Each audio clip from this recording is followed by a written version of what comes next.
Halo Mukoma, thank you udah berikan kesempatan untuk sharing sedikit tentang topik yang akan diangkat hari ini. Yuk sebelum kita sama-sama mau belajar, lagi kita mau berdoa. Pak, terima kasih atas kasih bagi kami, atas kebaikan bagi kami Tuhan, kami dapat berkumpul kembali lagi dalam ibadah senior service ini Tuhan. Tuhan sekarang hamba yang memberikan firman yang diberikan pada kami Tuhan, biarlah apa yang dibawakan itu sesuai dengan apa yang kau kendaki, dan biarlah semua turut sesuai dengan rencana-Mu Tuhan. Terima kasih Tuhan Yesus, dalam nama-Mu kami telah berdoa. Haleluya. Amin. Sekali lagi saya siapa shalom untuk Bapak Mas sekalian. Ini karena saya masih sangat muda, izinkan saya untuk menjadi untuk sementara atau untuk selamanya juga nggak apa-apa kalau yang Bapak mau, tapi izinkan saya untuk hari ini jadi cucu untuk Bapak, oke? Anggap aja saya cucu. Nah, Bapak, kita hari ini mau belajar tentang salah satu buah yang ada di dalam buah roh. Dan ya dari judul ini juga udah tertebak ya gitu ya. Kita akan hari ini sama-sama belajar tentang kelemah lembutan. Oke, sebentar saya akan share sebentar sebentar.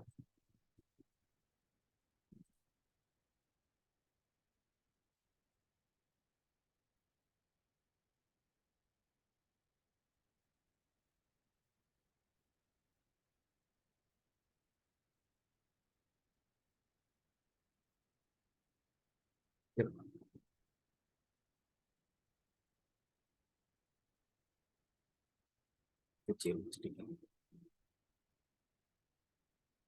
Nah, oke.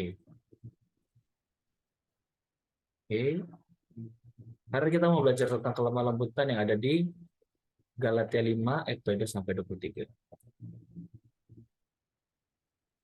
Oke, pertama, sebelum kita masuk ke dalam pengertian dari kelemah lembutan itu, sebelumnya ada yang tahu tentang kelemah lembutan?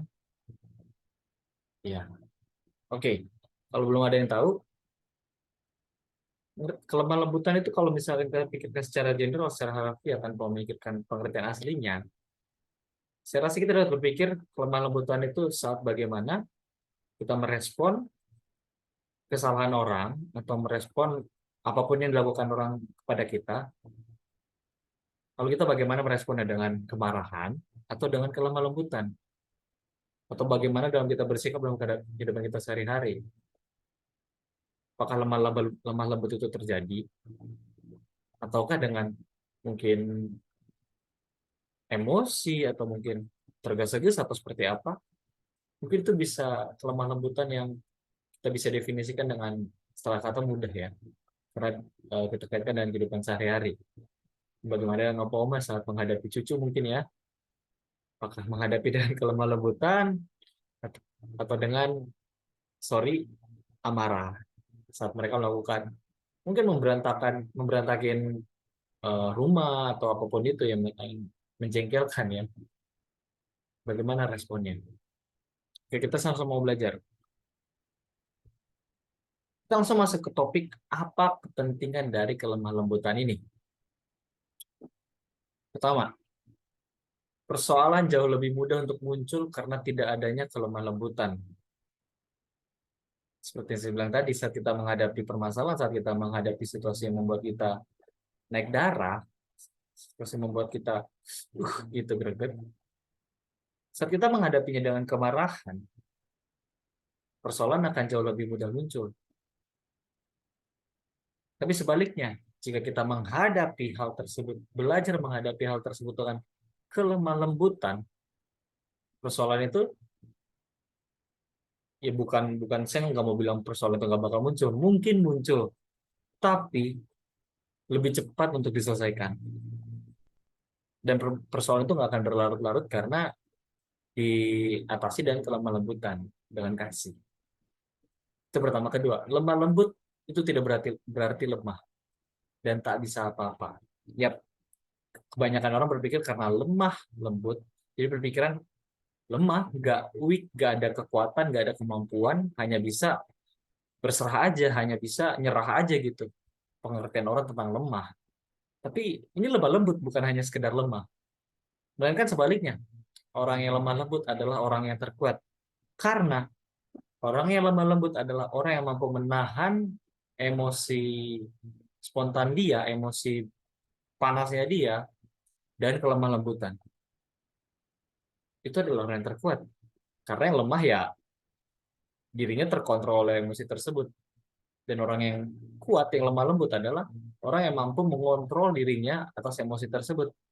Sehingga menimbulkan efek kelemah lembutan yang dapat dirasakan oleh orang sekitar juga. Ketika orang yang lemah lembut dapat mengontrol dirinya, seperti yang saya bilang barusan.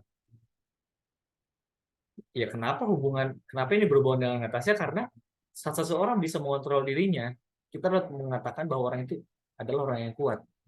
Orang yang sangat hebat gitu. Dia nggak termakan oleh emosi dia sendiri. Masuk keempat, orang yang lemah lembut mampu untuk tetap positif dalam keadaan yang tidak kondusif. Itu hal poin terpenting kontrol diri ya dari orang yang lemah lembut. Mengapa kita harus jadi orang lemah lembut? Karena orang yang lemah lembut itu saat sekitarnya negatif, dia mampu untuk tetap positif. Seperti kita dalam gelap ya, saat kita dalam kegelapan, saat kita dalam suatu daerah yang sangat gelap, kita harus terus menjadi terang. Karena jadilah terang dan garam. Dan oleh karena itu, kalau kelembutan ini harus ada dalam diri kita. Agar kita bisa tetap positif dalam keadaan apapun. Dalam keadaan yang tidak kondusif atau keadaan yang tidak kita inginkan untuk terjadi. Dan yang terakhir, lemah lembut itu sama dengan rendah hati. Yes. Karena kalau lemah lembutan itu berasal dari rendah hati ya. Saat kita merasa rendah hati, kita nggak akan merasa bahwa diri kita hebat. Sehingga emosi yang muncul karena merasa diri kita patut menghadapi itu tidak akan muncul. Tidak akan mengontrol diri kita. Makanya karena kita tahu kita rendah hati, kita dapat mengatasi dengan kelemah lembutan. Next. Yes. Kelemah lembutan tentu saat kita mau mencoba untuk menjadi orang yang lebih lemah lembut, kita memerlukan contoh yang sangat spesifik untuk kita ikuti. Dan ya, contoh terbaik adalah Yesus. Allah yang maha tinggi, Allah yang kita sembah ya, jadi selamat kita. Yuk kita sama-sama baca Matius 26 ayat 52.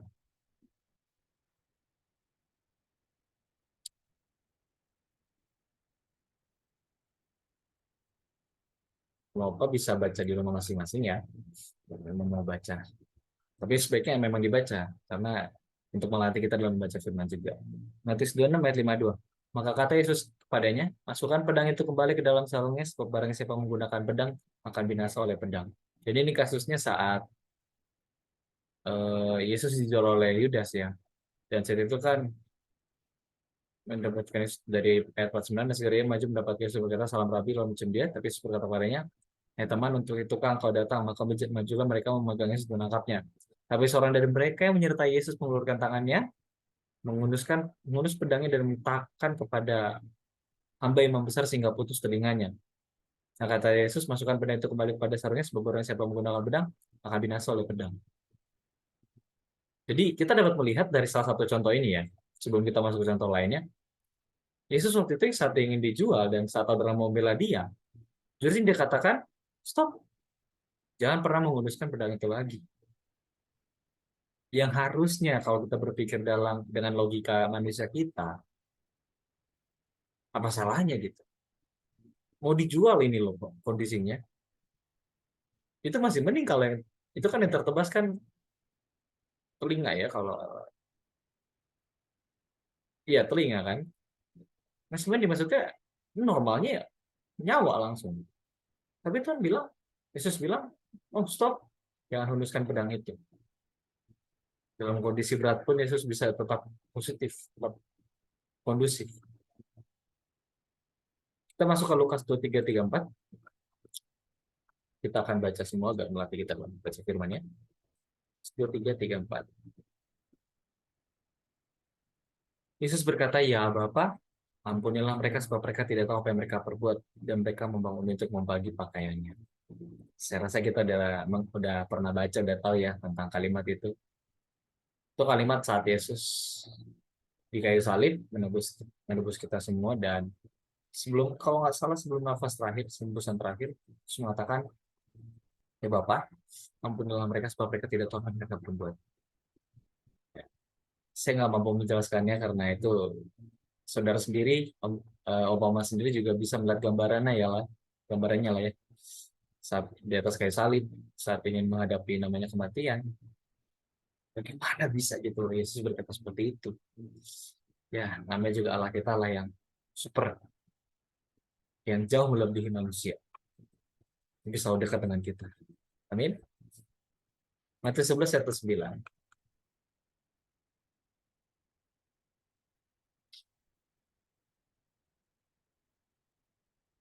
Pikul aku yang kupasang dan belajarlah kepadaku, karena aku lemah lembut dan rendah hati, dan jiwamu akan mendapat ketenangan. Selanjutnya di Efesus 4 ayat 2.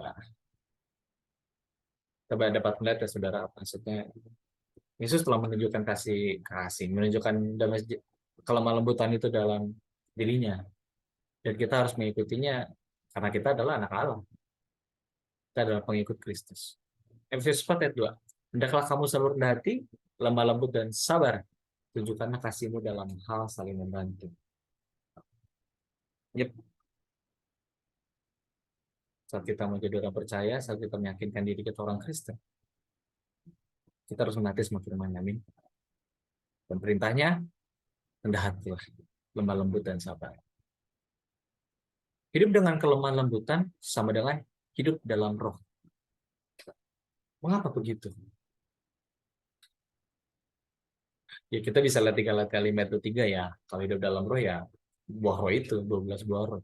Soalnya mengapa begitu? Karena kita ini kan manusia. Saat kita belajar untuk menentang kedagingan kita, itu artinya kita telah hidup dalam. Dan hidup dalam roh ya hidup hidup yang penuh kelemah lembutan, hidup penuh kesabaran, hidup penuh dengan kerendahan hatian. Jadi prinsipnya seperti ini. Saat kita manusia melawan kedagingan kita dan kita tidak hidup lagi dalam kedagingan kita menentang segala kedagingan kita, itu kita hidup dalam roh. Dan contohnya hidup dalam kelemah lembutan ini. Next, keuntungan dari lemah lembut. Orang yang lemah lembut akan berbahagia. Makarios, sukacita dalam hidup seseorang bukan karena faktor luar, tapi karena adanya karya Kristus dalam hidupnya. Matius 5 ayat 5, kita baca.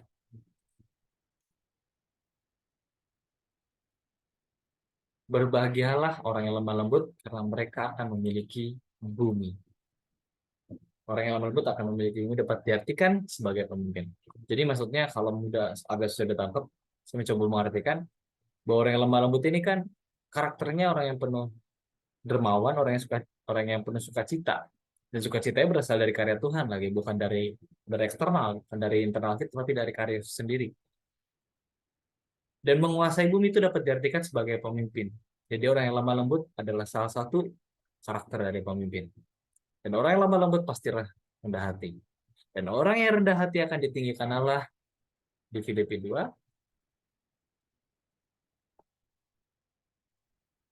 ayat 8-9. Dan dalam keadaan sebagai manusia, dia telah merendahkan dirinya dan taat sampai mati, bahkan sampai mati di kayu salib. Yesus. Itulah sebabnya Allah saat meninggikan dia dan mengaruniakan kepadanya nama di atas segala nama. Yesus sendiri merendahkan dirinya sampai separah itu ya, sampai dia sama dengan kita gitu, yang adalah Allah. Dan pada akhirnya Allah meninggikan dia. Dan itu yang akan kita dapatkan jika kita tetap rendah hati. Nggak usah takut kita direndahkan orang. Apa pedulinya kan? Kita ini kan anak Allah, bukan anak mereka. Saat kita mau jadi orang percaya, kita harus berbeda dengan mereka. Dan nggak perlu takut, nggak perlu khawatir kita akan direndahkan. Karena kita tahu Allah bersama kita, dan Allah akan meninggikan kita di waktu yang pas. Bukan waktunya kita, tapi waktu itu kan. Yep. Sekali lagi saya mau mengingatkan kepada kita semua, pada saya juga ya, agar kita selalu lemah lembut. Jangan pernah berpikir untuk, hari ini aja lemah lembut, besok gak usah. Enggak ya, no. Lemah lembut itu harus setiap hari. Dan tetapi ingat, lemah lembut itu adalah sama dengan rendah hati.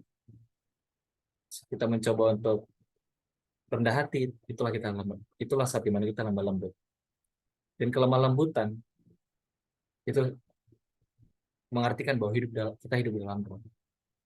Jadi kalau kita orang Kristen, kita harus hidup dalam roh. Dan oleh karena itu, kelemah lembutan harus ada dalam diri kita. Amin. Mari kita berdoa. Terima kasih Bapak atas firman bagi kami, kasih sungguh baik bagi kami Tuhan, dan kami sama-sama telah belajar tentang kelemah lembutan di waktu yang singkat ini.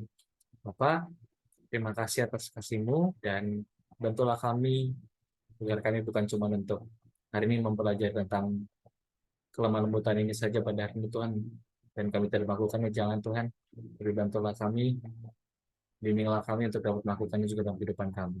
Terima kasih Tuhan Yesus, dalam nama kami telah berdoa, haleluya, amin. Terima kasih.